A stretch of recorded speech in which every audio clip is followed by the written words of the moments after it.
Contoh lagi,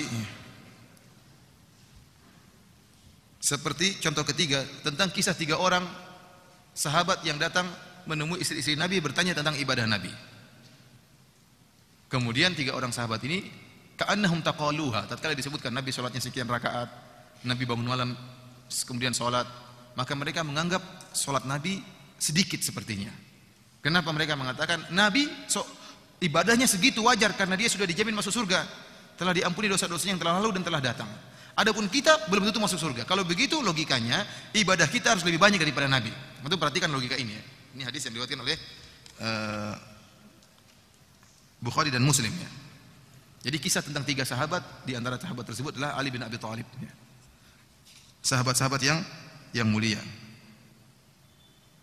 Kemudian Abdullah bin Amr bin Al-As dan Utsman bin Maz'un.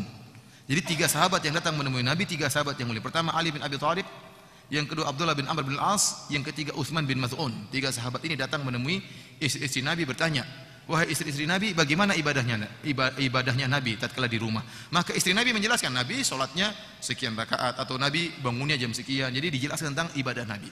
Tatkala mereka mendengar penjelasan tentang ibadah Nabi, faka'annahum taqalluha. Menurut mereka ibadah Nabi itu sedikit. Bukanlah maksud mereka untuk mencela ibadah Nabi. Namun mereka bandingkan dengan diri mereka. Kata mereka, Nabi Muhammad SAW telah dijamin masuk surga. Ibadahnya segitu. Kalau begitu kita harus lebih banyak. Ini logika yang benar.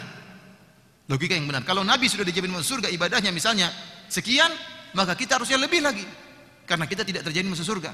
Kalau Nabi yang setiap dosanya diampuni oleh Allah, ibadahnya sekian, maka kita yang tidak jelas dosanya diampuni atau tidak, maka ibadah kita harus lebih banyak. Ini logika yang benar. Maka akhirnya mereka bertekad. Maka yang satu mengatakan, ana sa'asum wala uftir, saya akan puasa terus dan saya tidak akan berbuka. Supaya masuk surga. Saya akan berpuasa terus dan tidak akan berbuka. Yang satu mengatakan, usolli lail wala akum wala anam, saya akan salat malam terus dan saya tidak tidur. Bagus idenya, semangat. Yang ketiga mengatakan a'tazilun nisa, saya akan meninggalkan para wanita, saya akan membujang dalam rangka untuk beribadah. Ini ide mereka muncul setelah mereka mengolah logika mereka. Kalau Nabi saja sudah masuk surga, salatnya sekian, maka harus saya lebih. Karena saya lebih tidak terjamin, maka ibadah saya harus lebih.